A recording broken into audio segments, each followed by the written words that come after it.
Excuse me, what the actual Do you struggle with managing your time? Well, don't worry. JSpark has the solution for you. So, you struggle to manage your time, and that's okay because I used to as well. As a student, the hardest thing is to be able to manage your time effectively, and for me that was always the work I needed to do, the project I needed to complete, the deadlines I had to meet, but I never end up finishing it, and before I knew it the deadline had crept up on me, and all this time I had seemed to have had was gone. And I know you relate to this.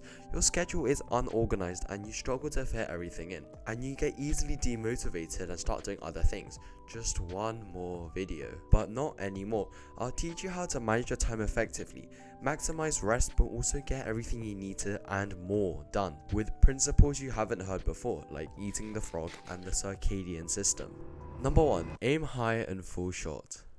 I like to plan my time into weeks, and so for the next week you should make a big list, but not just any list. Make a list of everything you need to do, because you always say you're going to get all of these different things done, and the list of things you must do are endless, but you always find yourself behind somehow and doing homework last minute in form. So make a list of everything you need to do and want to do this week. Make it as ambitious as you want, so feel free to pause and make yours with me.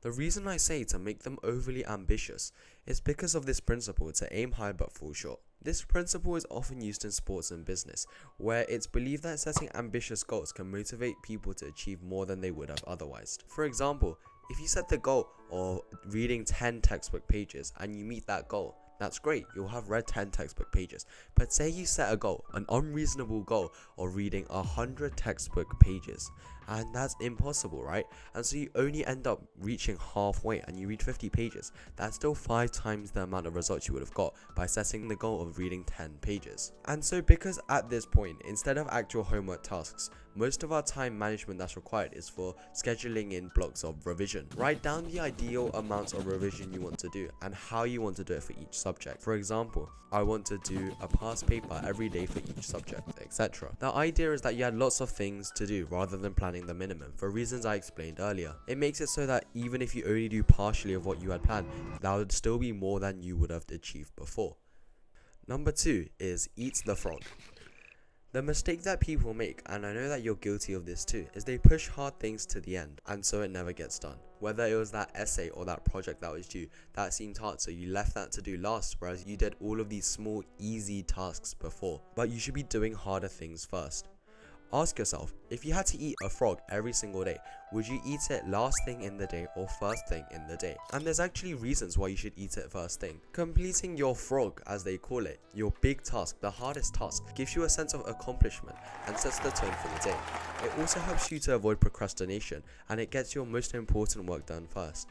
It frees up your mind to focus on other tasks later in the day, and it reduces stress and anxiety knowing that you have already completed the most important task. Think about it. The worst thing in that day is over, so it can only get better from here. So would you rather your day get better and better, or it become worse and worse? It's practically the same thing. You're still going to end up eating that frog, but the start and order which you do it in, it makes such a big difference. The third thing to do is to fall into a routine. The reason that things feel difficult and hard and you don't achieve them is that it's not part of your routine.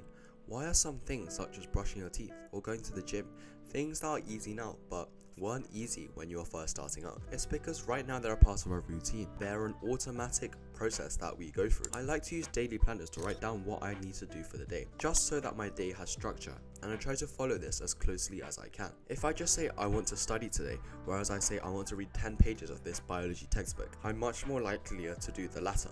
So for me, I'm making it a habit to look at one French piece of vocabulary a day while I go to school on the bus. Just by making it automatic and setting a date and place for me to do it makes it easy and something I don't need to actually free up any time for. Standardize before you optimize. And the last thing is to schedule in fun and rest. One of the most important things to studying is that you study when you study, but you play when you play. It's important that you don't feel burnt out, because say you plan for the week and you follow the first day, but you don't follow the other 6. That would be meaningless, right? Maybe if you're going to plan out your days for the rest of the week, schedule in one thing each day that you'll look forward to give yourself motivation to do the other things on the list. And remember that in the beginning, you're not going to be able to tick off everything that you made on the list, but by encapsulating everything that I said in this video, and just by trying to do everything a bit by bit, bit, you'll start making marginal gains. So overall, being able to manage your time is a life skill, because as time only goes on, you'll have more and more to manage. But by starting now and being able to manage everything at once, you'll be able to dominate. He who manages his time well will prosper, whereas the fool just daydreams. Made by me in 30 seconds. Never again waste time, and let me know how these tips worked in the comments.